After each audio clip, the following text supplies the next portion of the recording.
दोस्तों, देश के प्रधानमंत्री 12 साल जो प्रधानमंत्री रहे हैं, उनको गद्दार कहने वाले बहुत सारे लोग अब आगे आ रहे हैं। और पीएम तो गद्दार है, पीएम तो गद्दार गद्दार तो एक छोटी बात हो गई, लेकिन कुछ कुछ लोगों को तो प्रधानमंत्री को और भी कुछ कहने का डर गया। कॉम्प्रोमाइज्ड पीएम, ये बातें बोलना अब इनके लिए रोज की बात हो गई है। रोज एक नया नाम दिया जाता है। पहले सोनिया गांधी मौत का सौदागर कहती थी और उसके बाद एक एक नाम देना शुरू हो गया। फिर कांग्रेस के कई नेता इसमें शामिल हुए। मोदी तेरी कब्र खुदेगी, आज नहीं तो कल खुदेगी कहने वाले कांग्रेसी भी इसमें शामिल है। पीएम तो गद्दार है और यही गद्दार पीएम की कहानी मैं आपको बता रहा हूं। जब एक बात बार बार बताई जाती है ना, तो असत्य भी अर्धसत्य बन जाता है और अर्धसत्य बाद में पूरा सत्य लगने लगता है। मैं वही पूरा सच आपको बता रहा हूं। हां, पीएम तो गद्दार है। कैसे गद्दार है पीएम? बड़ी लंबी कहानी है, बड़ी लंबी कहानी है और इस कहानी को आपको अच्छी तरह से सुनना होगा। प्रधानमंत्री गद्दार है यह आपको पता चल जाएगा 3 दिसंबर 1984, मध्य प्रदेश की राजधानी भोपाल में अचानक गैस का रिसाव शुरू हुआ, जिसे गैस रिसाव कांड बोला गया। भोपाल में गैस लीकेज कांड हो गया। इस कांड में न जाने कितने लोगों की मौत हो गई, न जाने कितने अपाहिज बने, काम करने के लायक ना बने। ट्रक भर भर के डेड बॉडी जाने लगी और इस कांड के लिए जिम्मेदार व्यक्ति को सजा दी जाए, ऐसा लोग कहने लगे। सजा तो मिलनी ही चाहिए थी, लेकिन हुआ क्या? एंडरसन नाम का एक विदेशी शख्स जो इस कांड के लिए असल में जिम्मेदार था, वह शख्स चुपके से, धीरे से इस देश से भाग गया।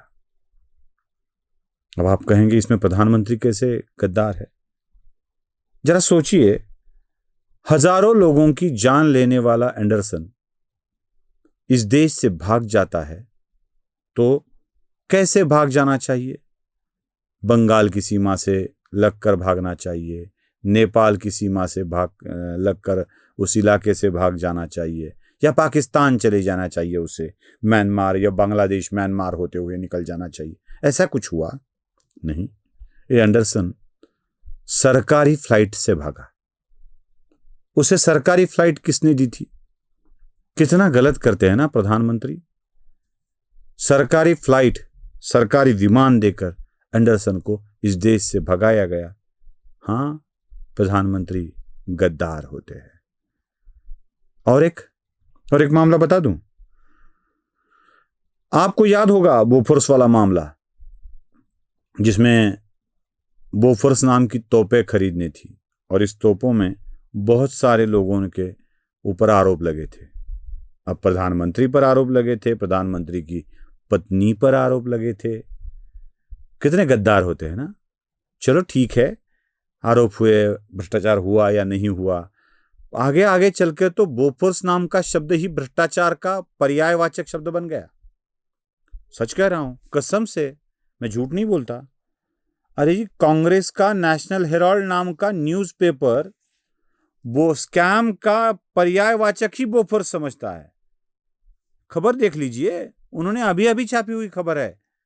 इसके बाद गांधी के बाद छापी हुई खबर है, देखा आपने? तो ये पर्यायवाचक शब्द है बोफोर्स, और इसके दलाल कॉतरुची को भगाने में देश के प्रधानमंत्री ने मदद की, ऐसा बोला जाता है।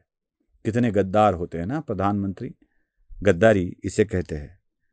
चलो और एक बात बता देता हूं।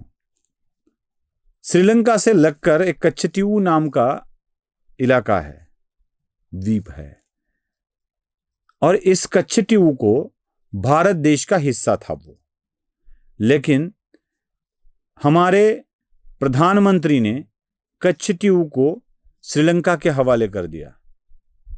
लोग कह रहे थे ये धोखा होगा, ये गड़बड़ होगी, ये बड़ी गड़बड़ होगी।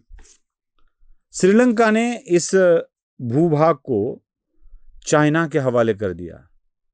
आज भी हमारे लोग, हमारे मछुआरे इसके परिणाम को भुगत रहे हैं। कच्छटीऊ द्वीप वाला मामला सबको याद होगा। इसको देने वाले प्रधानमंत्री कितने गद्दार हो गए ना। आज भी हम चाइना के नज़र को अपने पास बनाए रखे हैं। चलो छोटी मोटी बातें, छोटी मोटी गद्दारी छोड़ देते हैं। मोदी गद्दार ही है ना।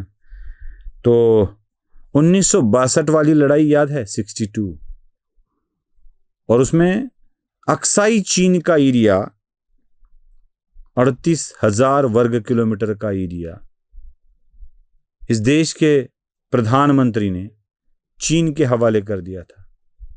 संसद में बहस छिड़ी और उस वक्त प्रधानमंत्री ने कहा था कि वहां एक कुछ भी नहीं आता है, बंजर जमीन है, घास भी नहीं उगती, एक घास भी नहीं उगेगी ऐसी जमीन है। उस वक्त के नेता विपक्ष ने कह दिया था कि आपका सर गंजा है, उस पे एक बाल भी नहीं उगता है, तो क्या इसे चाइना के हवाले कर देना चाहिए। हंसी मजाक में ये बात टल गई, लेकिन 38,000 वर्ग किलोमीटर का एरिया चाइना को बहाल करने वाले, चाइना को गिफ्ट करने वाले प्रधानमंत्री कितने गद्दार होते हैं ना। तो बस राहुल गांधी के इस वाक्य से सहमति दर्शाते हुए मैं ये बात मानने के लिए तैयार हूं कि पीएम गद्दार होते हैं। नमस्ते। धर्म जागृतीचा विधायक बुरुज, NLighter News।